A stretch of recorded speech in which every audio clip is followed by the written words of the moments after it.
tema da mensagem de hoje é um estranho no caminho.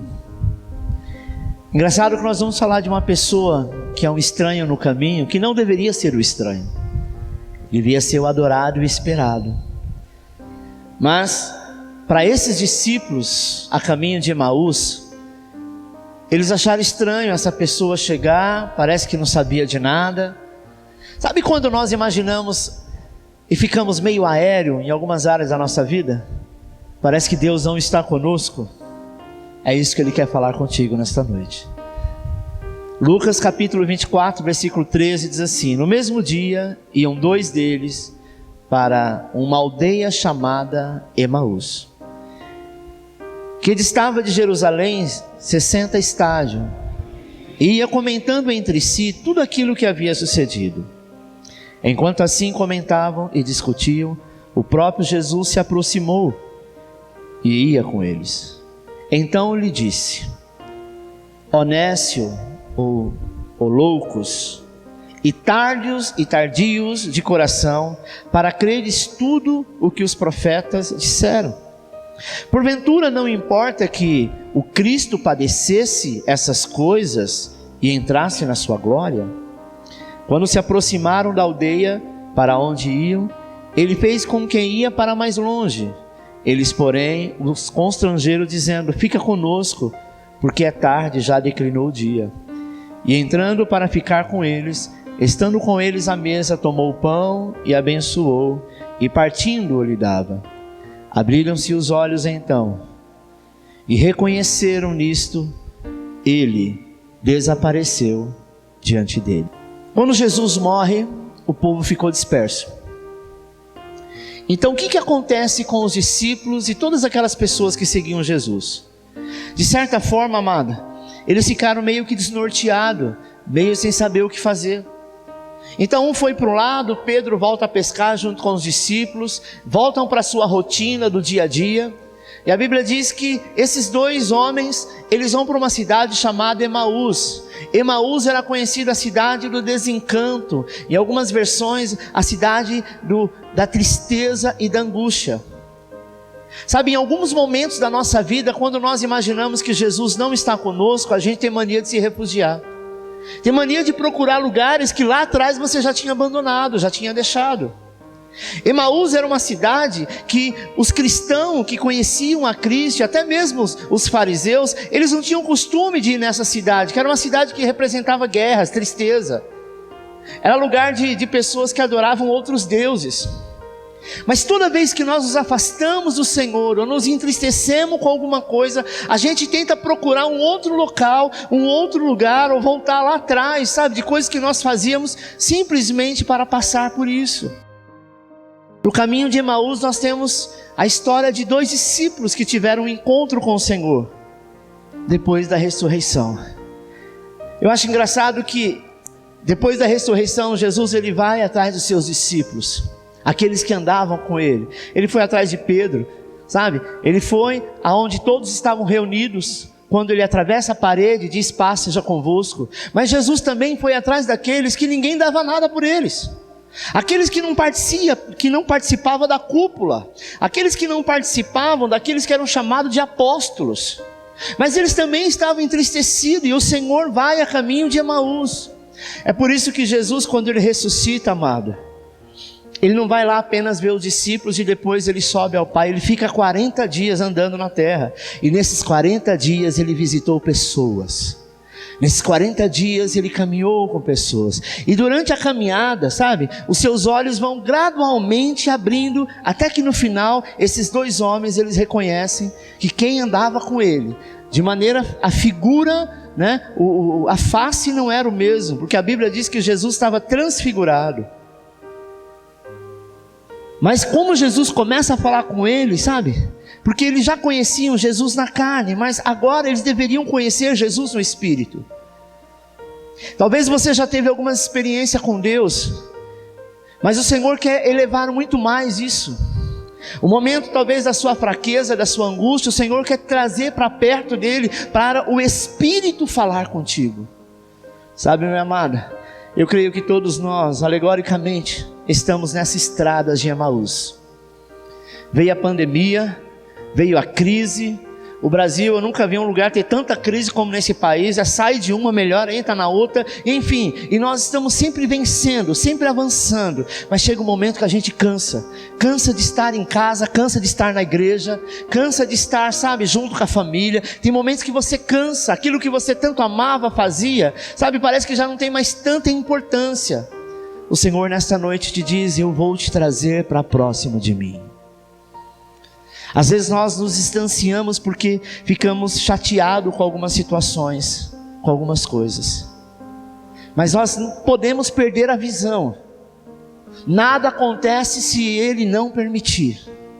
Tem coisa que acontece conosco que nós ficamos tentando procurar o porquê. Exatamente como nós pregamos a semana passada falando de Jó. Os amigos de Jó, quando viu Jó naquela situação, eles falaram: só pode ser pecado, porque Deus não castigaria alguém se não fosse por pecado. Isso na época da lei.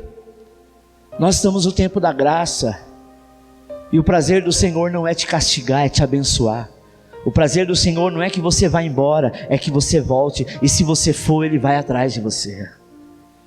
Jesus fala das 99 que é deixada no aprisco, e Ele vai atrás de uma. Talvez de centenas de milhares de pessoas que seguiram Jesus, a Bíblia não relata, sabe, quantos Ele foi atrás, mas esse em especial, quando você começa a andar por caminhos de amargura, Deus vai ao teu encontro.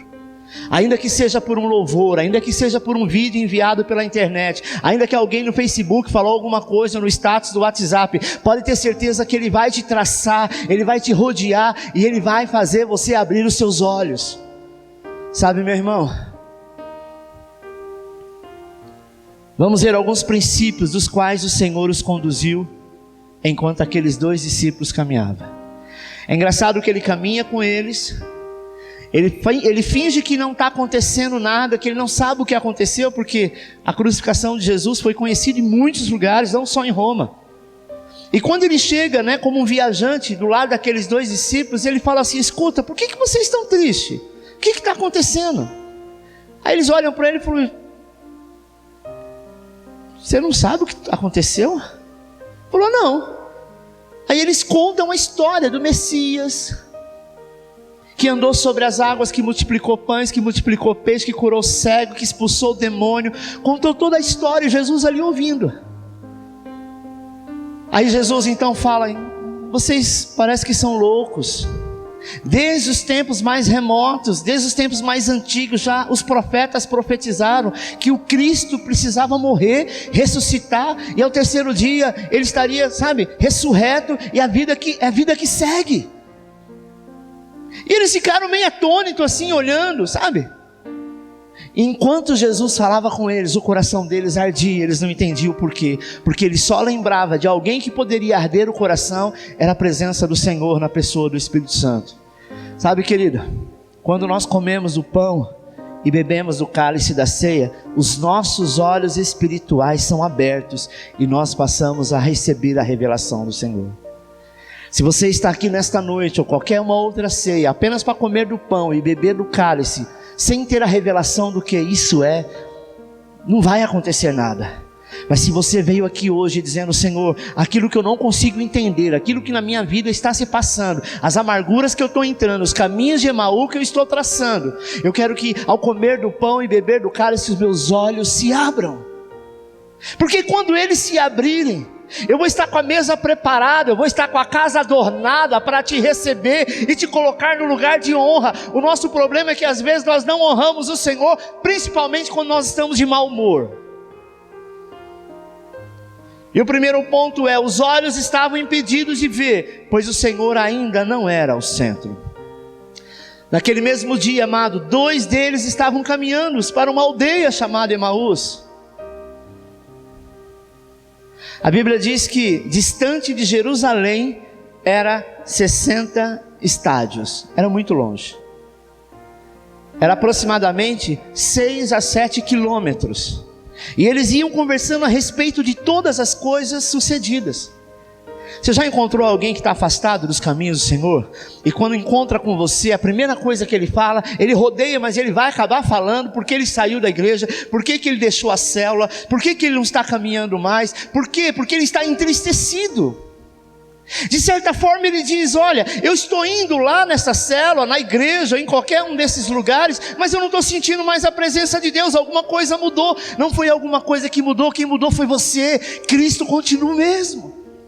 Às vezes, amado, nós ficamos, angustiados, saturados com tantos problemas financeiros, com problemas da família, com problemas políticos, com problemas de tantas coisas, e parece que não, são coisas que vão acumulando e a gente se torna cansado. Esta é a palavra exata, estou cansado. E quando você quer estar cansado, você quer descansar, você quer dar um tempo, e quando nós damos um tempo, nós somos radicais, a gente dá um tempo de tudo. Aí você diz, não, mas o meu Senhor eu jamais faria. É a primeira coisa que a gente faz.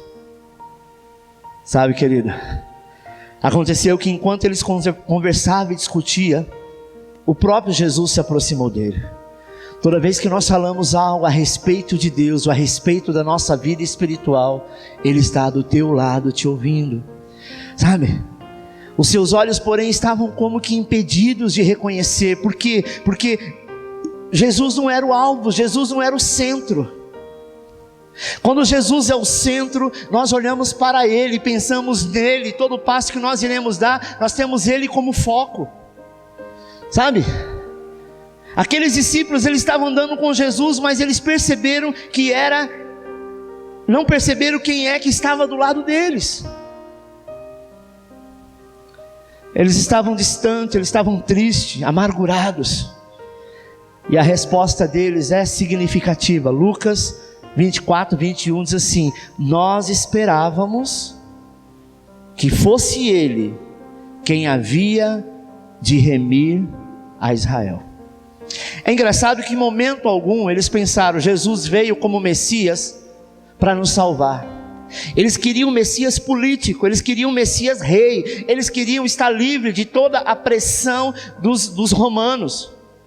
Sabe, eles queriam estar longe de César, eles queriam estar longe de Caifás, eles queriam estar longe daquela sujeira, sabe, que era Roma. E às vezes é isso que nós fazemos. Você mora num estado, você está no meio de uma política, você está no meio de uma empresa onde tem muita sujeira, onde tem muita, bandidagem, onde tem muita coisa errada, e você fala, eu só queria que Deus limpasse tudo isso. E às vezes quando o Senhor não faz isso, a gente começa a dizer, eu só queria que Ele fizesse isso. Jesus não é o centro é quando nós entendemos que independente do que Ele faça, nós o amamos acima de todas as coisas, acima de qualquer situação. Sabe, irmãos, nesses 21 dias de jejum, eu comentei isso no domingo passado, e hoje eu quero falar a respeito disso também.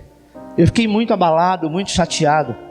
Agora passou, porque oficialmente esse prédio foi vendido. E eu lutei, eu jejuei esses dias, falei, Senhor, eu não aceito, eu rejeito, eu anulo, eu cancelo. Sabe, a cada momento que eu estava trabalhando, que eu estava em casa, que eu estava dormindo, acordava, toda minha oração era essa. Eu centralizei o prédio. Quando o Senhor me deu essa palavra, o Senhor me deu essa palavra 15 dias atrás, e eu falei, vou pregar lá na ceia. O Senhor disse assim, você está centralizando um prédio que você levantou, porque você está questionando que trabalhou bastante. O seu descanso não é aqui, o descanso da minha igreja não é aqui. E se você tiver que sair daqui para outro lugar, começar tudo de novo, este é o ano do recomeço.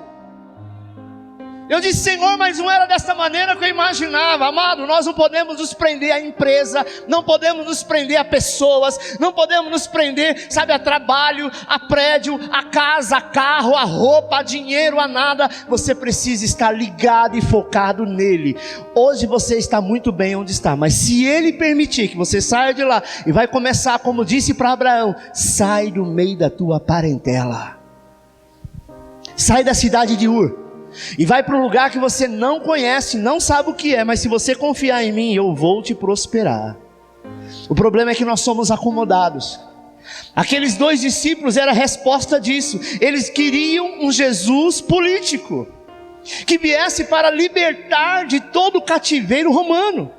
Eles criam no Senhor, mas o Senhor não era o ponto central era Israel. É engraçado que eles falam de Israel com tanta adoração. Muitos agem como aqueles discípulos, amado. E aí quando eu tive a resposta que não tinha jeito, eu descansei meu coração. Alguém falou para mim: nossa pastor, você estava assim tão angustiado, preocupado, e agora parece que nada aconteceu. Eu repeti para essa pessoa o texto de Davi, quando ele tem um filho com Betseba, e este filho nasceu com um problema de saúde, e ele orou e jejuou, e o Senhor falou: esse filho não vai vingar, porque esse filho é fruto de um pecado. E aí então o que acontece? Quando ele ouve os discípulos, os guardas dizendo: olha, a criança morreu, mas como nós vamos falar com Davi? Ele levanta como se nada tivesse acontecido, ele toma banho, ele come e é vida que segue. E aí perguntaram para ele: nossa, mas ficamos com medo de falar com o Senhor, rei, porque o Senhor estava tão abatido, e uma notícia de morte como essa, imaginamos que o Senhor ia ficar mais abatido. Ele falou: olha, eu fiz o que pude, eu orei, eu jejuei, eu clamei aos pés do Senhor, eu chorei, eu coloquei cinza na testa, mas se o Senhor não quis, Ele sabe todas as coisas. E aí eu fiquei mais conformado.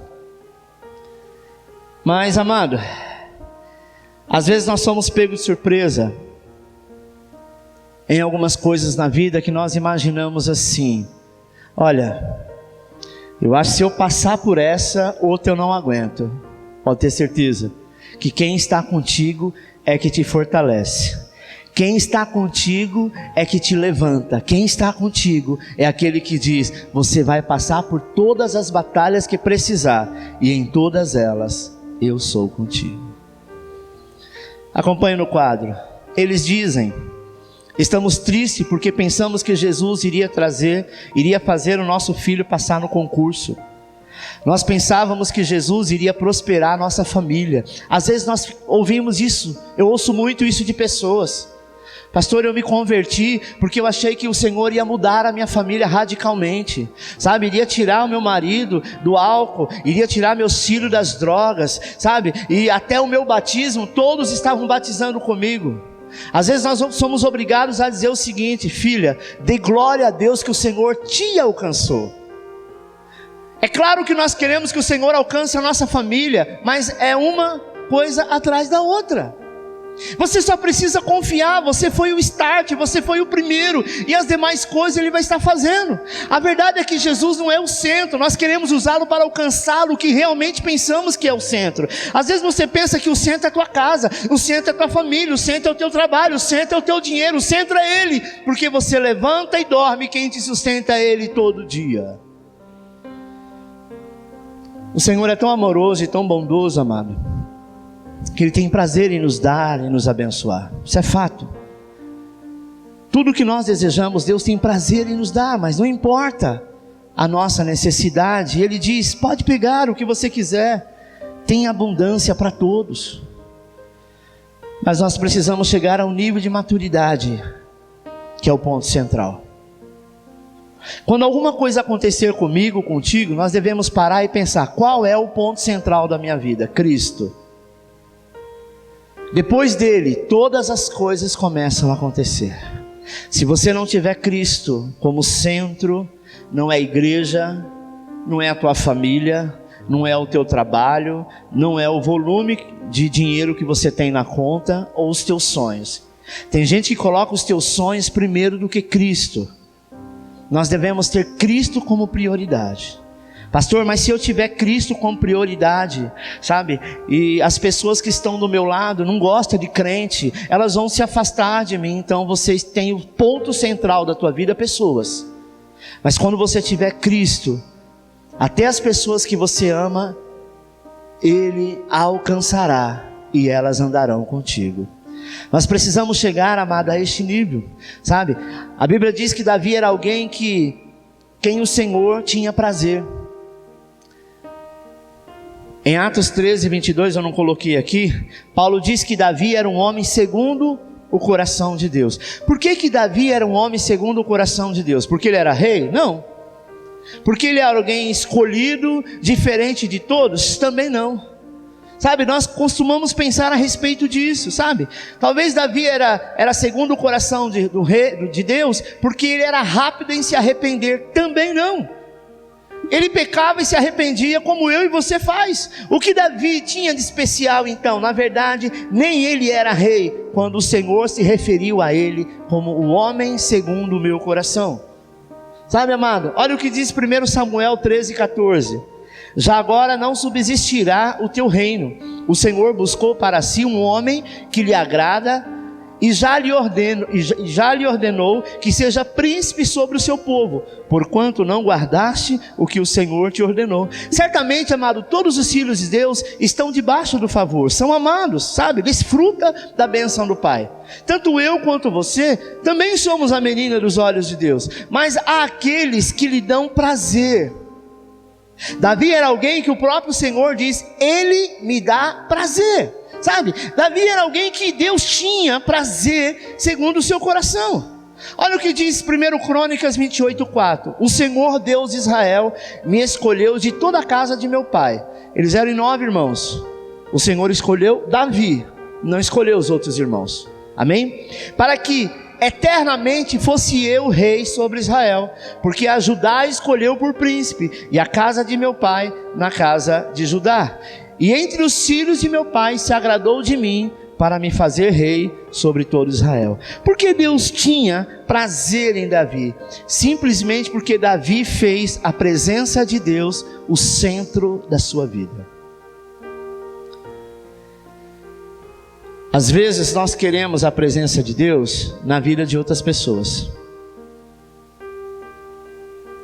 Às vezes nós vamos num culto, numa célula, numa reunião onde se adora o Senhor, e talvez você não sentiu a presença do Senhor e outros sentiram.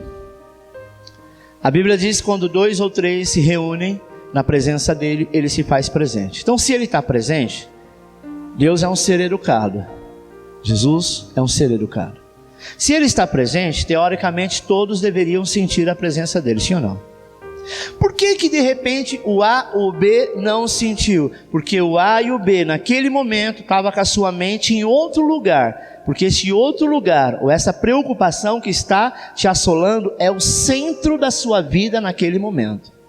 E quando isso acontece, sabe? É exatamente o que diz em Apocalipse: estou à porta e bato, se você entro, se você não abrir eu não vou entrar, porque quem arromba a porta é Satanás. Então nós precisamos entender que na nossa vida Cristo precisa ser o centro, e Davi entendeu isso. A sua maior preocupação, sabe, era a Arca da Aliança. A Bíblia diz que já teve outros reis. Historicamente, Davi escreveu o Salmo 132, um tempo em que ele fugia de Saul. Saul era rei. Naquele momento ele andava errante, sabe, perdido no deserto, com medo muitas vezes, descontente, e juntou outros descontentes com eles, sabe, pessoas que não eram também compreendidos. Sabe, Davi não tinha um lugar para descansar, irmãos, mas ele estava preocupado com a casa de Deus. Ele queria encontrar uma morada para o poderoso Deus de Jacó. Olha o que diz Salmo 132, versículo 1, escrito por Davi. Lembra-te, Senhor, a favor de Davi, de todas as suas provações, de como jurou ao Senhor e fez votos ao poderoso Deus de Jacó. Não entrarei na tenda em que moro, nem subirei ao leito em que repouso. Não darei sono aos meus olhos, nem repouso às minhas pálpebras, até que eu encontre lugar para o Senhor, morada para o poderoso Jacó. Todos, amados, buscavam algo para si. Davi buscava a presença de Deus. Mesmo quando ele fugia, sendo caçado como um criminoso, mesmo quando ele andava de um lugar para outro sem lugar para descansar, ele estava preocupado em edificar a casa do Senhor. O seu interesse não era nada mais do que a presença do Senhor. O que mais alegrava Davi era a presença do Senhor, era o momento com Deus. Talvez você possa pensar, mas Davi ele passou a ser adorador depois que ele foi rei? Não, ele foi escolhido para ser rei quando ele se tornou um adorador no campo de ovelhas. Os seus irmãos mais velhos eram grandes, fortes, altos, porque esse era o padrão de ser soldado na época. Eles estavam treinando para ser soldados do rei. Mas Davi estava sempre treinado para ser aquele que apacentava ovelhas. E no tempo que ele estava ali apacentando ovelha, ele escrevia salmos e adorava ao Senhor. Deus tem buscado na terra os verdadeiros adoradores que adoram o Pai em espírito e em verdade. Sabe, amado, no Velho Testamento a presença de Deus, ela era tipificada pela arca de Deus. A arca representava Deus, ela era chamada de trono de Deus. E essa arca, você sabe da história, essa arca foi roubada. Essa arca foi tirada, saiu de Jerusalém. Ninguém tinha até então se importado com essa arca. Sabe, querido, Saul ele foi levantado como rei, mas Saul nunca quis saber de ir atrás da arca. Porque Saul não estava preocupado com a presença de Deus. Saul estava preocupado com status. Se fosse nos dias de hoje, ele estava mais preocupado quantos seguidores ele ia ter no Instagram. Ele não queria saber, sabe, se Deus era na presença dele. Ele nunca buscou um lugar para a presença de Deus. No reinado onde ele estava, no palácio onde ele estava, deveria ter o lugar da arca. A arca não estava lá, ele também estava pouco se lixando. Tem muitas pessoas que têm na sua casa uma Bíblia aberta. Talvez até tenha uma Bíblia lá. Talvez até tenha na prateleira lá na sua estante. Hoje não mais, antigamente tinha aquele monte de CD evangélico. As pessoas chegavam na sua casa e se deparavam com um quadro, com um versículo bíblico, mas de repente, sabe, a sua casa nunca foi casa de Deus.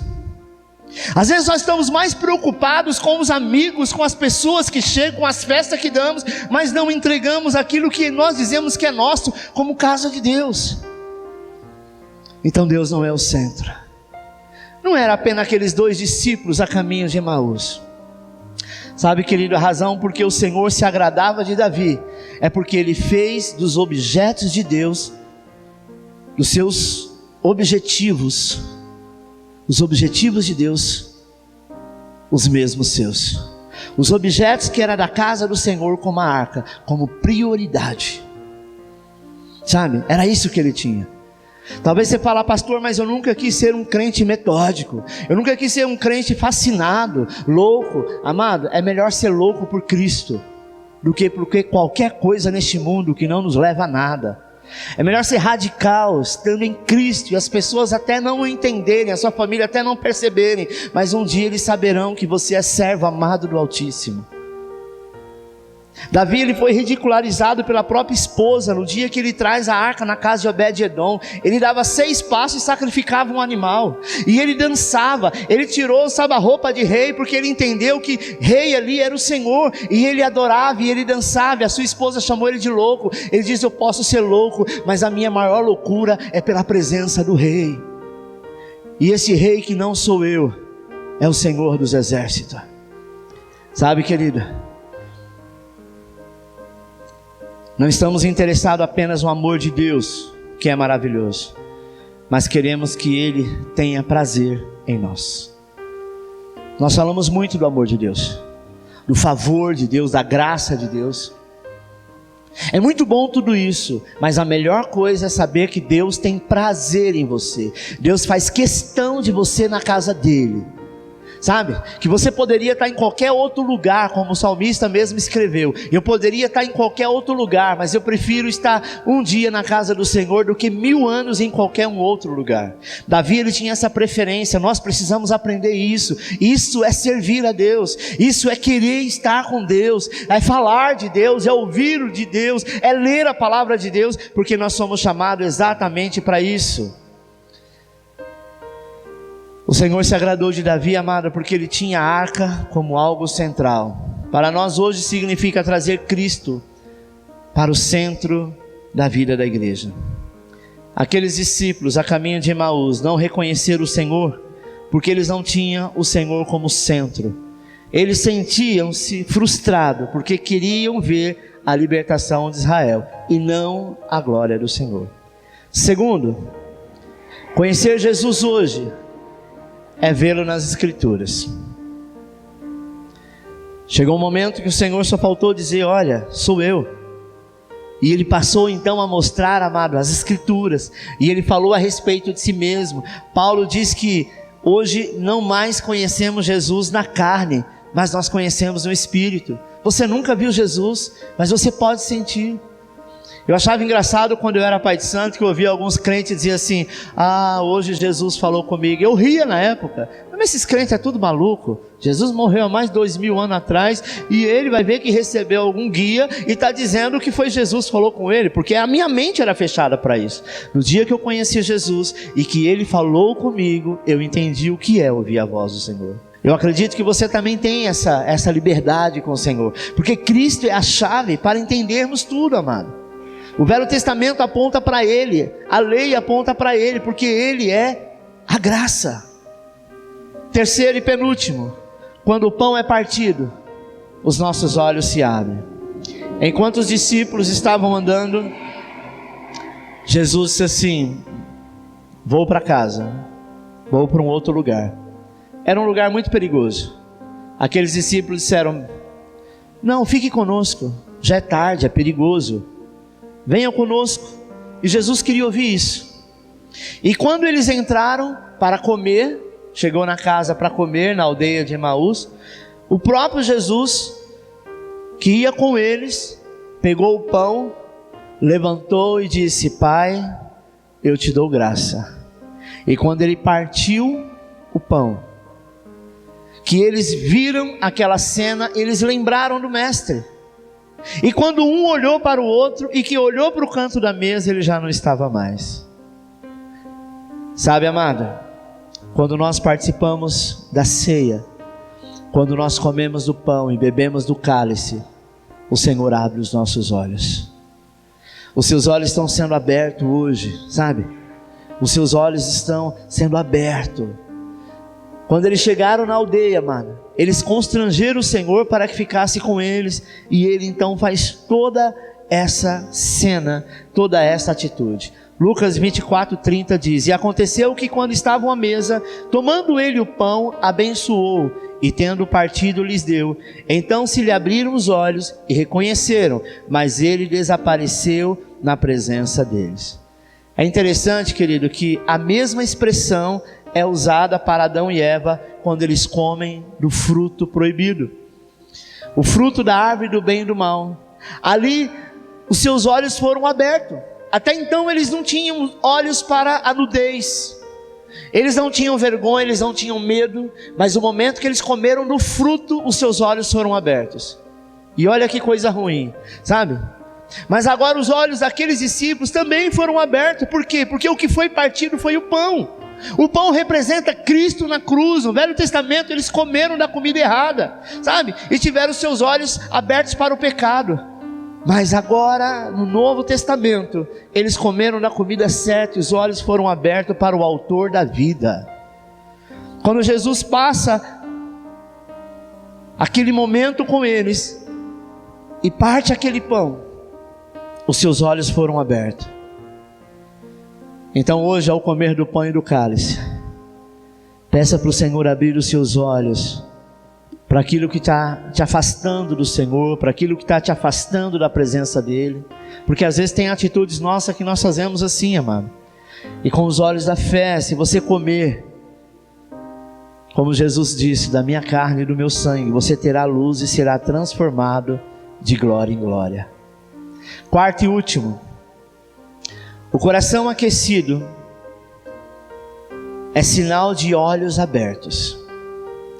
No fim, a prova incontestável de que eles haviam estado com o Senhor, porque o seu coração ardia, sabe, enquanto Jesus falava.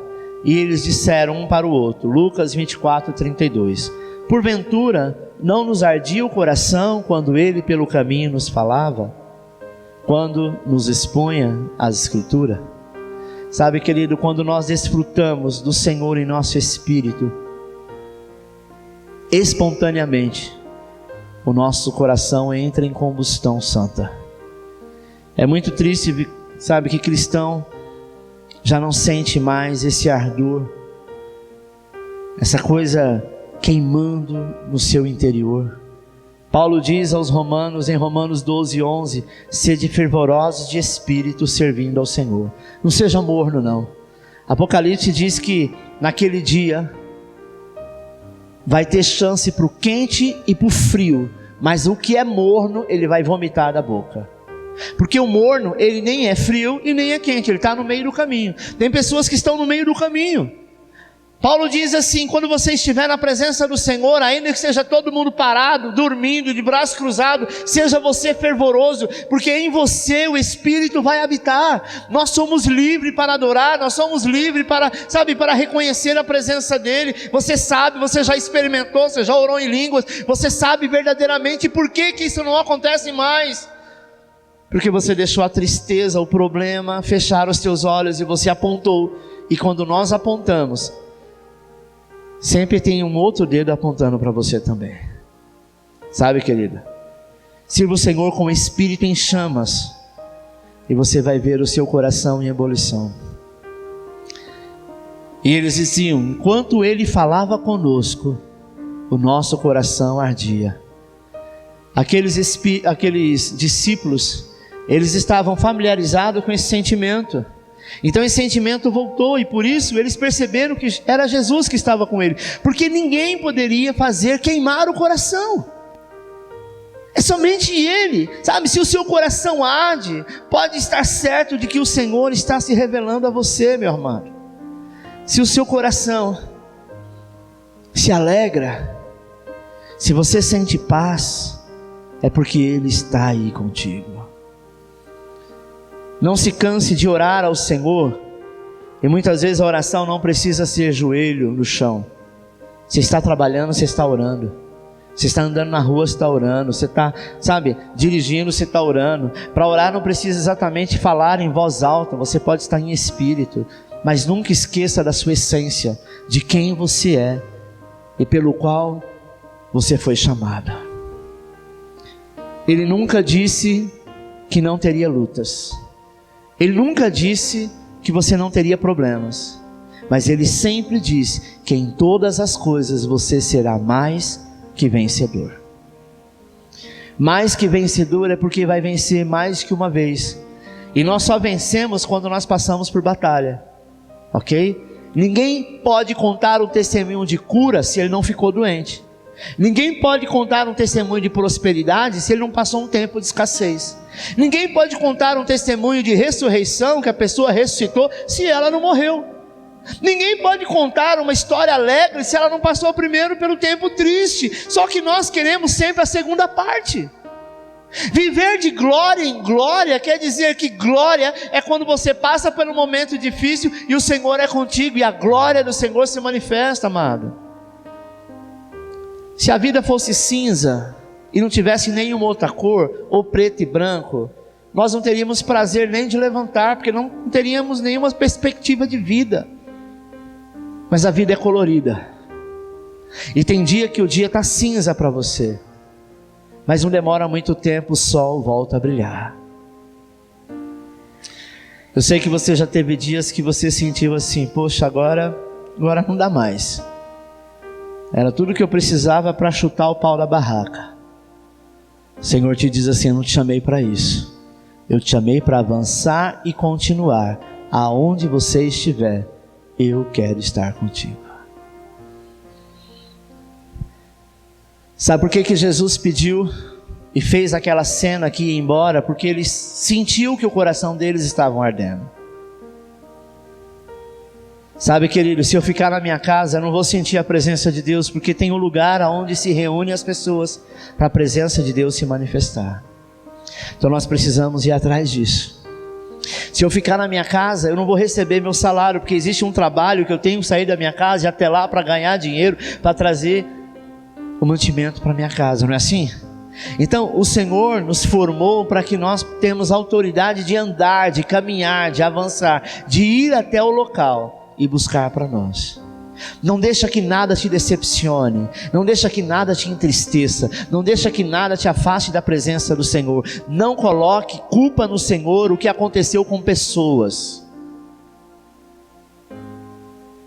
Às vezes nós estragamos o nosso casamento, porque a sua infância você não teve uma infância boa, você sofreu com seus pais, talvez você sofreu algum tipo de abuso, e você carrega isso para dentro do teu casamento, e toda vez que se depara com uma situação parecida, você se torna agressivo. Só que essa pessoa que está do teu lado, ela te ama por quem você realmente é, ela não tem culpa do seu passado, o teu filho não tem culpa do seu passado, os seus amigos não têm culpa do teu passado. O que você precisa é ser curado, e só quem pode te curar é Cristo. Quando você disser: Senhor, eu quero, eu desejo, eu preciso, eu vou lutar para isso, e se eu tiver que correr milhas, eu vou correr, mas o meu maior objetivo é ter o Senhor como centro da minha vida. Pastor, e se eu perder alguém que amo? É vida que segue, morte todo mundo vai ter um dia.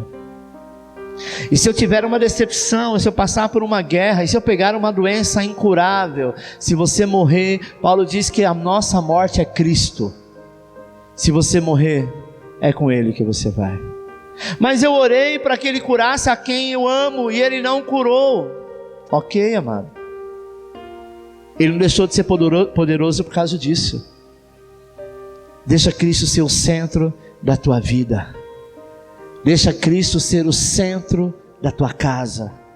Deixa Cristo ser o centro da sua história. Feche os teus olhos, eu quero orar por você.